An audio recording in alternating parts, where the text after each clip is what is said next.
Hello every welcome classes. ಘರ್ಷಣೆ ಪಾಠದ 21ನೇ ಪ್ರಶ್ನೆ. ಅಪಘರ್ಷಕ ತೈಲಗಳ ಉಪಯೋಗವೇನು ಅಂತ ಕೇಳಿದ್ದಾರೆ.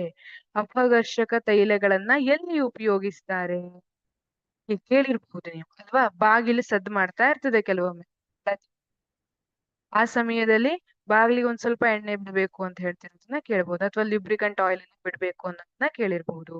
ಈ ರೀತಿ ಅಪಘರ್ಷಕ ತೈಲವನ್ನ ಘರ್ಷಣೆಯನ್ನ ಕಡಿಮೆ ಮಾಡೋದಕ್ಕೋಸ್ಕರ ಉಪಯೋಗಿಸ್ತಾರೆ. ಯಾಕೆ ಬಾಗಿಲು ಕುಯ್ ಅಂತ ಸದ್ದು ಮಾಡುತ್ತಲ್ಲ? ಯಾಕೆ ಸದ್ದು ಮಾಡುತ್ತೆ? ಯಾಕೆಂದ್ರೆ ಅಲ್ಲಿ ಘರ್ಷಣೆ ಉಂಟಾಗಿರುತ್ತೆ ಅಲ್ವಾ? ಅದೇ ರೀತಿ ಯಂತ್ರಗಳ ಭಾಗಗಳು ಕೂಡ ಕೆಲವೊಮ್ಮೆ ಸ್ಟ್ರಕ್ ಆಗ್ಬಿಡುತ್ತೆ.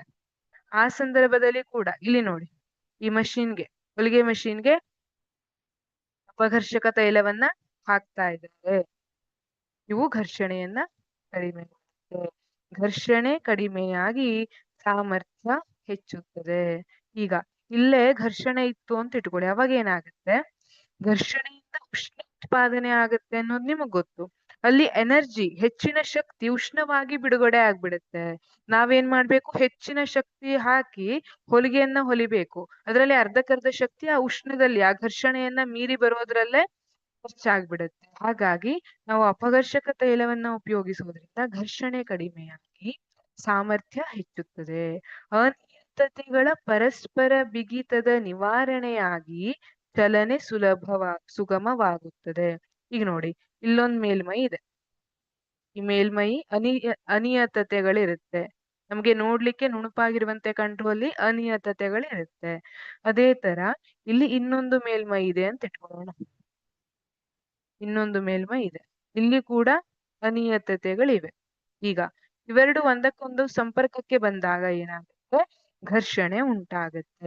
ಇವೆರಡು ಒಂದಕ್ಕೊಂದು ಸಂಪರ್ಕಕ್ಕೆ ಬಂದ್ರೆ ಘರ್ಷಣೆ ಉಂಟಾಗುತ್ತೆ. ಇಲ್ಲಿ ಅಪಘರ್ಷಕ ತೈಲ ಏನ್ ಮಾಡುತ್ತೆ? ನಾವು ಅಪಘರ್ಷಕ ತೈಲವನ್ನ ಹಾಕ್ತೀವಿ, ಅದು ಹೋಗಿ ಇವೆರಡರ ಮಧ್ಯೆ ಹೋಗಿ ಕುತ್ಕೊಳ್ಳುತ್ತೆ. ಅವಾಗ ಏನಾಗುತ್ತೆ? ಇಲ್ಲಿ ಅನಿಯತತೆಗಳ ಪರಸ್ಪರ ಬಿಗಿತದ ನಿವಾರಣೆಯಾಗಿ ಚಲನೆ ಸುಗಮವಾಗುತ್ತದೆ. ಈಗ ನೀವು ನಿಮ್ ಕ್ಲಾಸ್ಮೇಟ್ ಸಿಕ್ಕಾಪಟ್ಟೆ ಜಗಳ ಮಾಡ್ಕೋತಿದ್ದೀರಿ ಅಂತ ಇಟ್ಕೊಳ್ಳೋಣ.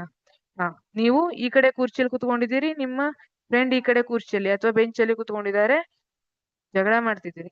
ಮಧ್ಯದಲ್ಲಿ ಟೀಚರ್ ಬಂದು ಕುತ್ಕೊಂಡು, ಪ್ರಿನ್ಸಿಪಾಲ್ ಬಂದು ಕುತ್ಕೊಂಡು, ಅವಾಗ ಆಟೋಮೆಟಿಕಲಿ ಜಗಳ ಕಡಿಮೆ ಆಗ್ಬಿಡುತ್ತೆ. ಅಲ್ಲಿರುವಂತಹ ನಿಮ್ಮ ನಡುವಿನ ಘರ್ಷಣೆ ಏನಿತ್ತಲ್ಲ ಅದು ಕಡಿಮೆ ಆಗುತ್ತೆ. ಅದೇ ತರ ಅಪಘರ್ಷಕ ತೈಲಗಳು ವರ್ತಿಸುತ್ತೆ. Thank you.